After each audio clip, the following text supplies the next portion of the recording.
যুক্তরাষ্ট্র যদি মধ্যপ্রাচ্যে তাদের হস্তক্ষেপ বন্ধ করে এবং ইসরায়েলকে দেওয়া সমর্থন ত্যাগ করে, তবেই তেহরান তাদের সঙ্গে সহযোগিতা করার বিষয়টি বিবেচনা করবে বলে জানিয়েছেন ইরানের সর্বোচ্চ নেতা আয়াতুল্লাহ আলী খামেনি। সোমবার তেহরানে এক ছাত্র সমাবেশে বক্তব্য দেওয়ার সময় খামেনি এ অবস্থান তুলে ধরেন। খামেনি বলেন, যদি তারা পুরোপুরি ইসরায়েলি শাসনকে সমর্থন করা বন্ধ করে, এখানকার সামরিক ঘাঁটি গুটিয়ে নেয় এবং এ অঞ্চলে হস্তক্ষেপ না করে, তাহলে সহযোগিতা নিয়ে ভাবা যেতে পারে।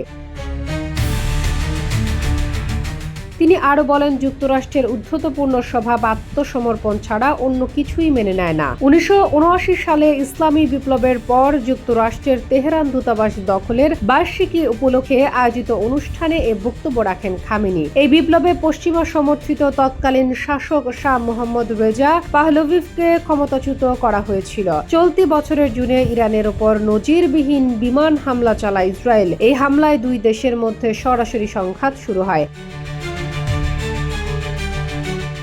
সংক্ষিপ্ত সময়ের জন্য যুক্তরাষ্ট্র সংঘাতে অংশ নেয় এবং ইরানের পারমাণবিক স্থাপনায় হামলা চালায়। এতে ইরানে 935 জন এবং ইসরায়েলে 24 জন নিহত হন। পরে ইরান পাল্টা ক্ষেপণাস্ত্র ও ড্রোন হামলা চালায়। এই পরিস্থিতিতে তেহরান এবং ওয়াশিংটনের মধ্যে চলমান পারমাণবিক আলোচনাও ভেস্তে যায়। পরে যুক্তরাষ্ট্র এবং কাতারের মধ্যস্থতায় 24 জুন থেকে দুই দেশের মধ্যে যুদ্ধবিরতি কার্যকর হয়।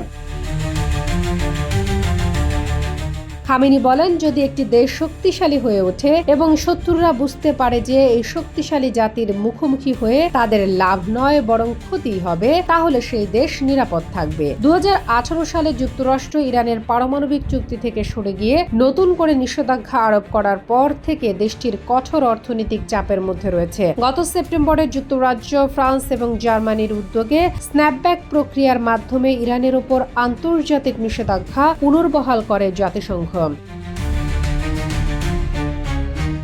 শামীমা আক্তার, বাংলা বাজার পত্রিকা, ডিজিটাল।